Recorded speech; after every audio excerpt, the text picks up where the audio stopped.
Hello, how you doing? You alright? My name, as he said, is Wil Hodgson. Wil Hodgson, I'm from the southwest of England, from the People's Republic of Chippenham, to be precise with you.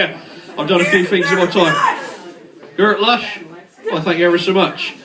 I've done a few things in my time. I was a skinhead for a few years, not a racist skinhead. I was one of the sort of more... A lot of people get the wrong idea about skinheads. They think of skinheads as a bunch of glue-sniffing, sort of ignorant, racist, glue-sniffing thugs. That's only 40% of skinheads that are like that. The other 60% are perfectly reasonable. I was a professional wrestler for about 9 months. And I've been collecting Care Bears and My Little Pony since I was about 5 years old. So that's had different effects on the paths I've taken. It certainly shortened my lifespan as a Chippenham skinhead, let me tell you that much. It's not that, like I say, it's not the skinheads are more liberal than what you think they are, but they do draw the line at My Little Pony lesbian weddings, let me tell you that fucking much. So that was me out of the door. The wrestling, different kettle of fish. I did wrestling 9 months, old school wrestling, not this WWE steroid shit. I did good old British pies and points wrestling. It's not about waxing your chest over here and like sort of protein shakes and vitamin supplements. It's like finish your fag, stub it out, get out there and mix it up. I've done that, and you can hurt yourself all kinds of ways doing wrestling. I got the odd bit of vertigo and that now, get dizziness and sort of like spasms and that. People think you can't get that from wrestling, because when you say to people you've done wrestling, people look at you, they go, how could you possibly hurt yourself doing wrestling? Because everyone knows that wrestling is fake. And it fucking isn't, ladies and gentlemen. Let me tell you that much. Wrestling is not fake. Wrestling, ladies and gentlemen, is not fake. Wrestling is fixed. And there is a goal for fucking difference between something being fixed and being fake. If you fix a horse race, that horse that you just pump full of heroin still going to go careering deliriously off the track to a foamy mouth, death in the paddock at the shotgun of its owner. If I put one of you guys in the ring with Floyd Mayweather, presumably him, and said to you, oh, don't worry mate, I'll fix the fight, lay down in the 12th, you'd be rightly concerned about the preceding 11 rounds and getting your eye sockets punched out of the back of your head, giving the back of your head the appearance of an egg card. So then in British wrestling, just because it's been fixed or predetermined, it's never fucking choreographed, let me tell you that much. That a 30-stone man is going to jump off the top, a 30-stone rampage, that's a bloke I used to wrestle with called Martin, he was really, his real name wasn't actually Rampage. He used to come on Sundays, we used to wrestle on Sundays in Melksham Town Hall on alternating weeks from the dog shows, and he used to come direct from church on a Sunday. He's a very big bloke, very religious bloke, and if he kicked you and you went like, Jesus fuck Christ, whatever, he'd kick you again twice as hard for taking the Lord's name in vain on the Sabbath day. And if a bloke like that jumps on all 30 stone of himself, lands ass first on your face in the middle of the ring, that's fucking happening, preordained or not, that is happening to you. You know it's real, because you can fucking smell the reality of that. It's a curious odour, a mixture of bombardier bitter and rotting spandex and leotard crotch sweat. It's the smell of British wrestling. I did alright though, I got a pain threshold. I can take a punch, I can take the odd kick to the internal organs. If you're 5 years old and you come into primary school with Care Bears, My Little Ponies, glowworms, glow friends, wuzzles, popples, pang puppies, snuggle bums, puffalumps, etc., She-Ra, Cat-Ra, whatever, you learn to fight pretty fucking sharpish if you're a boy. Let me tell you that much, if only to keep your collection in mint condition. And My Little Pony collection is about a C9, C10, so that means there's been no unauthorised haircuts done to the manes of the ponies, there's been no eyes gouged out, no ass hearts have been scratched off the Care Bears. About 3 flat knuckles, both hands, so I think it was ultimately worth it. I live in Chippenham. Chippenham's not, Leicester's rough, innit? That's more a statement. Is Leicester, I'd consider Leicester rough because I come from a small leafy town, but the thing is, it's still perilous because it's full of people who want Chippenham to be rough. It's full of people who watch too many episodes of Danny Dyer's Deadliest, Thickest Neck fucking Bullies and that, and they want to come from somewhere that's a shithole. They resent the fact it's leafy suburbs. They think if I act like a violent dickhead, then some of it will rub off on me and the place will get a reputation. I used to be a punk. I used to have a pink Mohican and it was fucking open season on me. Still is. I wear leopard print a lot of the time. I'm probably the only fucker with trainers on at a steampunk gig. These are Miss Piggy limited edition out of colour trainers, I'll have you know. That was my first crush. My first crush, Miss Piggy, one of my first tattoos as well, right about there.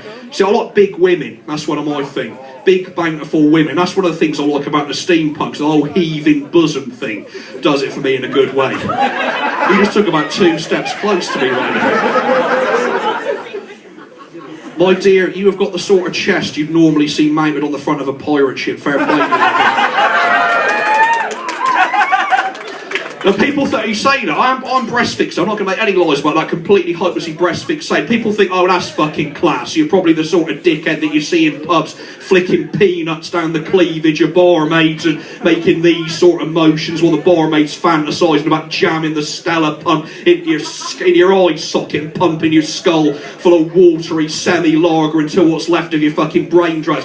Not at all. It's the fixation of it's a fixation of a timid, easily frightened man. I'm like that. I'm fragile. I've got one of them faces. I bruise easily. I cry easily. Things frighten me. When you're frightened, there's no more wonderful, safer, reassuring place to bury one's face than the chest of a good woman. Let me tell you. Love big girls. I'm the sort of bloke who'd climb over Cheryl Cole to get a Judy Finnegan. Let me tell you that much. Soft, squishy, womanly woman, the spooning by a good woman and the soft, sensual belly pressed against the small of your fucking back. That's the thing. I just don't fancy Cheryl Cole. She's too angular for my liking. It's like she don't look like she'd smell of anything as well.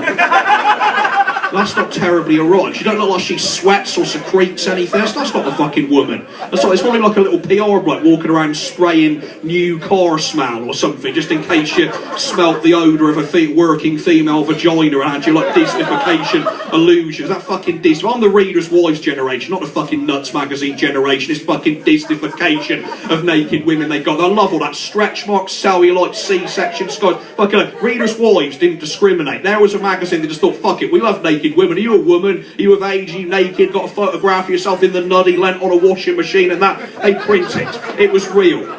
There's women are different. Women, there was large breasts, small breasts, one breast bigger than the other, small nipples, cracked nipples, inverted nipples, hairy nipples. It's all different. That's why it's fucking brilliant. That's the whole point of trying to fucking seduce women, is the variety, the fucking wonderful cavalcade. These the female breasts. What have you got now? A bunch of little dickheads going, Kate Middleton's tits look a bit weird. What the fuck? Is that they should be fucking making them read Fiesta, fucking Real Wives, Shave and Haven fucking special if they're fucking sneaking off reading nuts. Give them some feel. If Ken Loach made porn, it would have been Reader's Wives.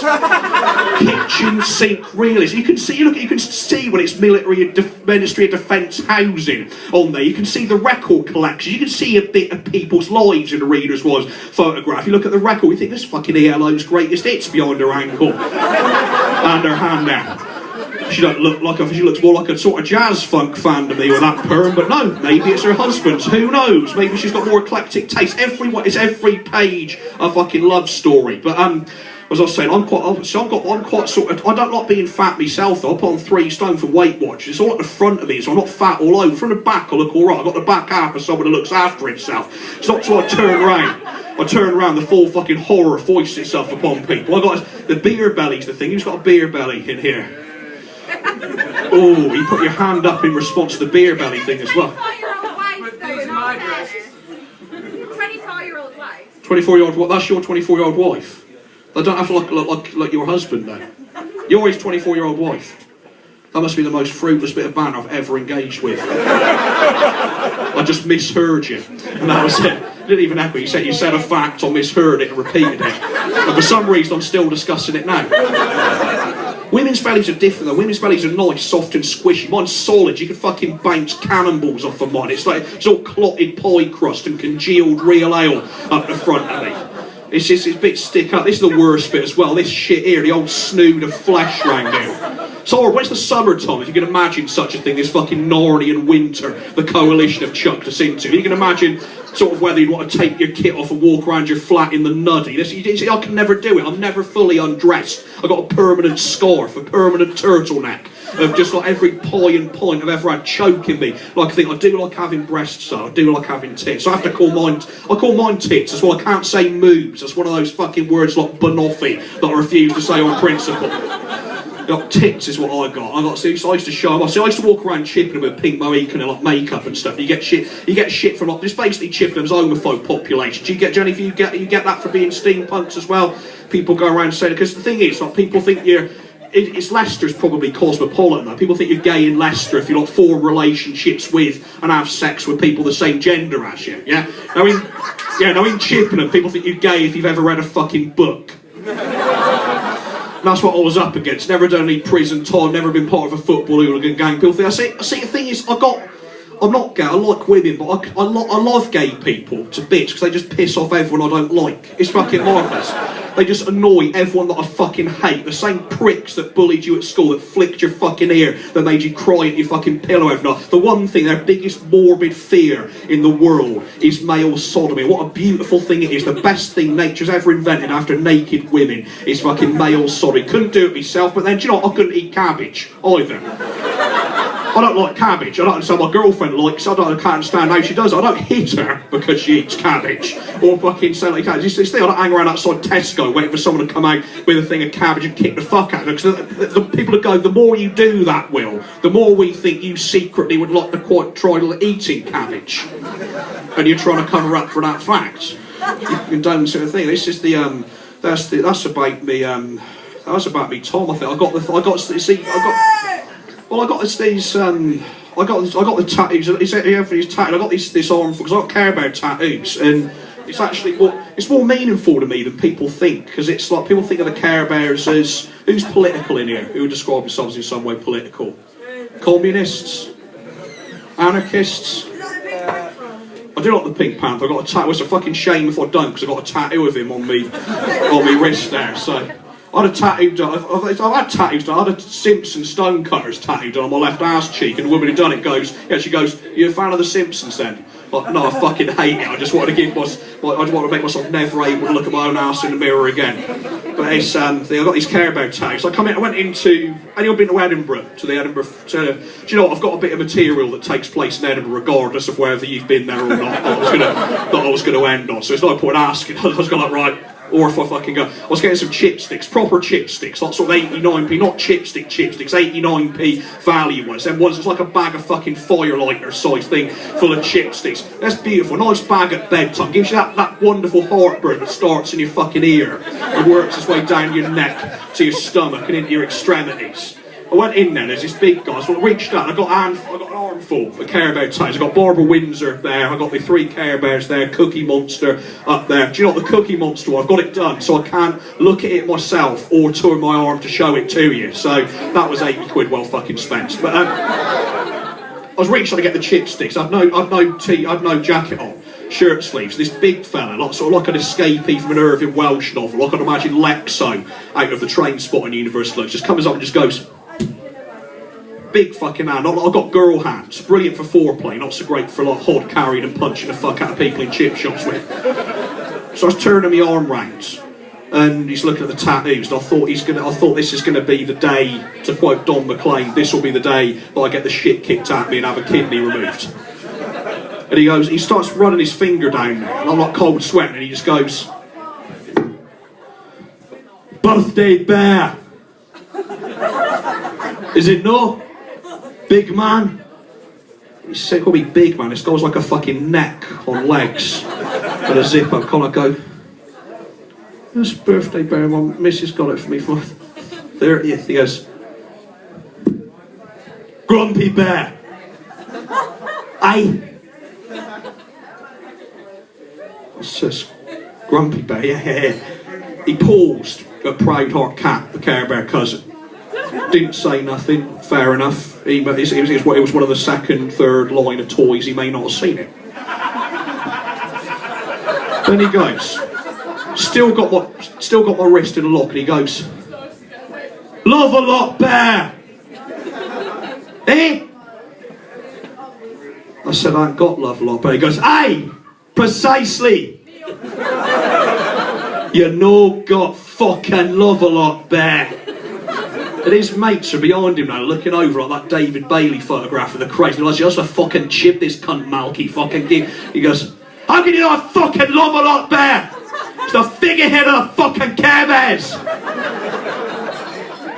I said, "Okay." He goes, "The figurehead of the fucking Care Bears, Dals cunt." He walked out, and I'll tell you something. I don't have the balls to tell him that he got his Care Bears mixed up, but he meant Tender Heart Bear. That's the figure of the Care Bears. But he knew more about Care Bears than I would have initially thought to look at him. So that goes to show that you can read someone completely wrong and yet completely fucking right in one fell swoop there. So that is a story with no moral whatsoever. You've been absolutely. I got DVDs for sale. You've been absolutely lovely. The guys kept shouting at me to fuck off, double fuck off up a rolling fucking donut. The rest of you, have been absolutely lovely. Thank you ever so much, and enjoy the rest of your evening. Cheers. Thank you very much.